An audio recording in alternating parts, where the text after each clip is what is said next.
यदि यीशु वास्तव में परमेश्वर के पुत्र, राजाओं के राजा और अपनी कलीसिया के स्वामी हैं, तो उनके मूल संदेश को समझना और पुनः स्थापित करना आवश्यक है।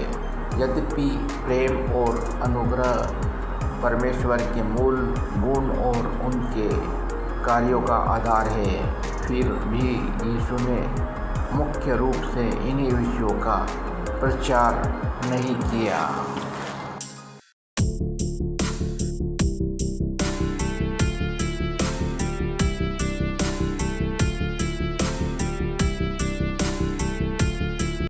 जब से इस्राएली मूसा और हारून की अगुवाई से दल बांधकर मिस्र देश से निकले, तब से उनके ये पड़ाव हुए।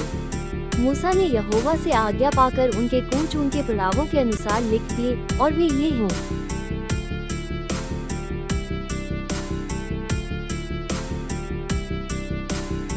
पहले महीने के 15वें दिन को उन्होंने रामसेस से कूच किया।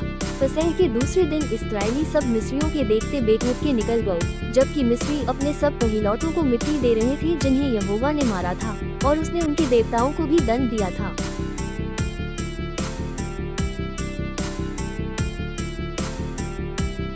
इस्राएलियों ने रामसेस से कूच करे सुकोत में डेरे डाले, और सुकोत से कूच करके एताम में, जो जंगल की छोर पर है, डेरे डाले, और एताम से कूच करके वे पीहहीरोत को मुड़ गए, जो बालसपोन के सामने है, और मिगदोल के सामने डेरे खड़े किए। तब वे पीहहीरोत के सामने से कूच कर समुद्र के बीच होकर जंगल में गए, और एताम नाम जंगल में 3 दिन का मार्ग चलकर मारा में डेरे डाले।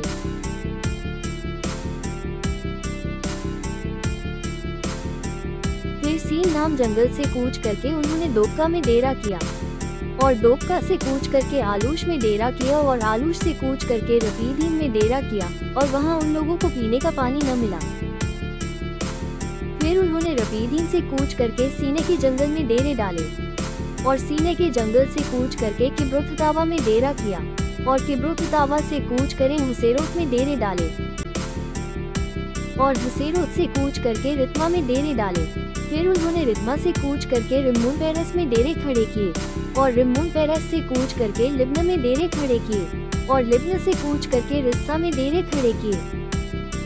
तब उस देश के निवासियों उनके देश से निकाल देना, और उनके सब नक्काशे पत्थरों को और ढली हुई मूर्तियों को नाश करना, और उनके सब पूजा के ऊंचे स्थानों को ढा देना, और उस देश को अपने अधिकार में लेकर उसमें निवास करना, क्योंकि मैंने वो देश तुम्हीं को दिया है कि तुम उसके अधिकारी हो।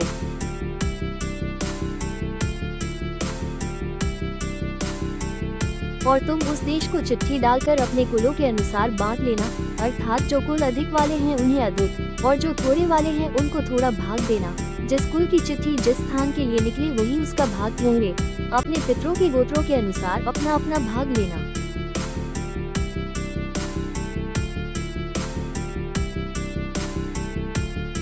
परंतु यदि तुम उस देश के निवासियों अपने आगे से न निकालोगे, तो उनमें से जिनको तुम उसमें रहने दोगे वे मानो तुम्हारी आंखों में कांटे और तुम्हारे पांजरों में कीले ठहरेंगे, और वे उस देश में जहां तुम बसोगे तुम्हें संकट में डालेंगे।